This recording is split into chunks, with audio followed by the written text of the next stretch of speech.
بسم اللہ الرحمن الرحیم۔ السلام علیکم ورحمۃ اللہ وبرکاتہ۔ کیسے ہیں آپ سب؟ امید ہے کہ آپ لوگ خیریت سے ہوں گے اور اللہ تعالیٰ سے دعا ہے کہ وہ ہم سب کو اپنے حفظ و امان میں رکھے۔ بچوں، میں آپ کی اردو کی ٹیچر ہوں عظمیٰ۔ ام المدارس ماڈل اسکول میں خوش آمدید۔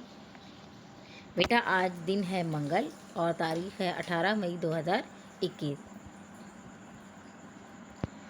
آج بیٹا ہم پڑھیں گے سبق نمبر 7، ہمارے قائد محمد علی جناح۔ اس کا بیٹا ہمارا عنوان جو ہے وہ ہے الفاظ معنی، یعنی ہم مشکل الفاظ کے معنی پڑھیں گے۔ بیٹا ہم الفاظ معنی کریں گے اپنی ورک شیٹ کا پیج نمبر 5۔ اپنی ورک شیٹ کا پیج نمبر 5 کھولنا ہے۔ سب سے پہلے اوپر آپ نے دن لکھیں گے منگل اور تاریخ لکھیں گے 18 مئی 2021۔ ہمارا سبق نمبر 7 ہے ہمارے قائد محمد علی جناح۔ اس کا عنوان ہے ہمارا الفاظ معنی۔ ہمیں الفاظ دیے گئے ہیں اور اس کے معنی لکھنے ہیں۔ سب سے پہلے لفظ ہے سوداگر۔ سوداگر کہتے ہیں تاجر کو۔ تاجر مطلب جو لین دین کرتے ہیں، چیزیں فروخت کرتے ہیں، انہیں ہم تاجر کہتے ہیں۔ اگلا لفظ ہے ہمارا سر انجام دینا۔ سر انجام دینا مطلب پورا کرنا، جیسے علی نے اپنا کام سر انجام دیا، یعنی اس نے اپنا کام پورا کیا۔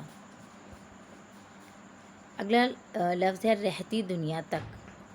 اس کا مطلب ہوتا ہے قیامت تک۔ جیسے اگر ہم کہیں گے اللہ پاکستان کو رہتی دنیا تک قائم رکھے، یعنی اللہ تعالیٰ پاکستان کو قیامت تک قائم رکھے۔ مخصوص، مخصوص کا مطلب ہوتا ہے خاص۔ جیسے اگر ہم کہیں گے بھئی یہ چیز جو ہے وہ اس کے لیے مخصوص ہے، مطلب اس کے لیے خاص ہے۔ اگلا لفظ ہے سفارش کرنا۔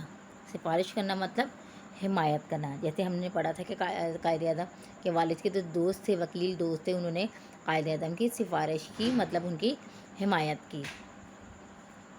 کردار، کردار کا مطلب ہوتا ہے طور طریقہ۔ کیا کسی کا کردار مطلب اس کے طور طریقے کیسے ہیں۔ قدر کی نگاہ سے دیکھنا مطلب عزت کرنا۔ جیسے ہم نے پڑھا کہ انگریز قائد اعظم کو قدر کی نگاہ سے دیکھتے تھے، مطلب ان کی عزت کرتے تھے۔ اس کے بعد ہے وقف کرنا۔ وقف کرنا کا مطلب ہے دے دینا، کہ اب اپنی زندگی وقف کر دینا، یعنی اپنی زندگی دے دینا، اس کسی بھی کام کے لیے لگا دینا۔ اس کے بعد اگلا لفظ ہے بالآخر۔ بالآخر مطلب آخر کار۔ منصفین، منصفین انصاف کرنے والے، اور یہ لفظ جو ہے وہ منصف کی جمع ہے، منصف انصاف کرنے والا۔ ہمارا اگلا لفظ ہے نامانوس۔ نامانوس کا مطلب ہوتا ہے اجنبی، یا جن کی ہمیں عادت نہیں ہوتی۔ عادی ہونا، عادی ہونا کا مطلب ہوتا ہے عادت ہو جانا۔ رہن سہن، رہن سہن مطلب زندگی گزارنے کے طریقے۔ اتوار، اتوار ہے لفظ طور کی جمع اور جس کا مطلب ہوتا ہے طریقے، ٹھیک ہے۔ اتوار یعنی طور طریقے۔ اگلا لفظ ہے خوشامد۔ خوشامد ہوتا ہے بلا وجہ تعریف کرنا، جھوٹی تعریفیں کرنا۔ حصول، حصول کا مطلب ہوتا ہے حاصل کرنا، ٹھیک ہے۔ قائد اعظم اور ان کے ساتھیوں نے پاکستان کا حصول کیا، حصول کے لیے محنت کی، یعنی پاکستان کو حاصل کرنے کے لیے محنت کی۔ یہاں پہ بیٹا لفظ ہے ویرانہ لکھا ہوا ہے، لیکن اصل میں لفظ ہے یہاں پہ دلیرانہ، ٹھیک ہے۔ لفظ ہے دلیرانہ۔ دلیرانہ کا مطلب ہوتا ہے بہادری، ٹھیک ہے۔ دلیرانہ مطلب بہادری سے۔ پھر اس کے بعد ہمارا اگلا لفظ ہے معجزہ۔ معجزہ کا مطلب ہوتا ہے کرشمہ یا انوکھی بات، یعنی کوئی انوکھی بات ہو جانا جو ہمارے تصور میں نہ ہو، اسے ہم معجزہ کہتے ہیں۔ اس کے بعد بیٹا نیچے پیج نمبر 5 پہ ہمیں دیا گیا ہے کہ قائد اعظم کے بارے میں ایک پیراگراف تحریر کریں، یعنی ہم نے ان کے بارے میں پیراگراف لکھنا ہے۔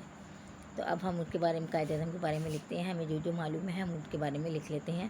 قائد اعظم 25 دسمبر 1876 کو کراچی میں پیدا ہوئے۔ آپ کے والد کا نام جناح پونجا تھا اور وہ چمڑے کے تاجر تھے۔ قائد اعظم کا پورا نام محمد علی جناح تھا۔ آپ نے انگلستان میں لنکن یونیورسٹی کا انتخاب کیا۔ انگلستان جاتے وقت آپ کی عمر 16 سال تھی۔ وہاں سے آپ نے قانون کی اعلیٰ تعلیم حاصل کی، آپ نے کبھی انگریز افسر کی خوشامد نہیں کی۔ قائد اعظم اور ان کے ساتھیوں نے پاکستان بنانے کے لیے جد و جہد کی۔ تو یہ بیٹا آپ لوگوں نے لکھ لینا ہے اور اپنا پیج نمبر 5 جو ہے ورک شیٹ کا اسے حل کرنا ہے، اور اس کی تصویر بنا کر آپ نے مجھے جی سوٹ پر سینڈ کرنی ہے۔ اپنا بہت خیال رکھیے گا۔ اللہ حافظ۔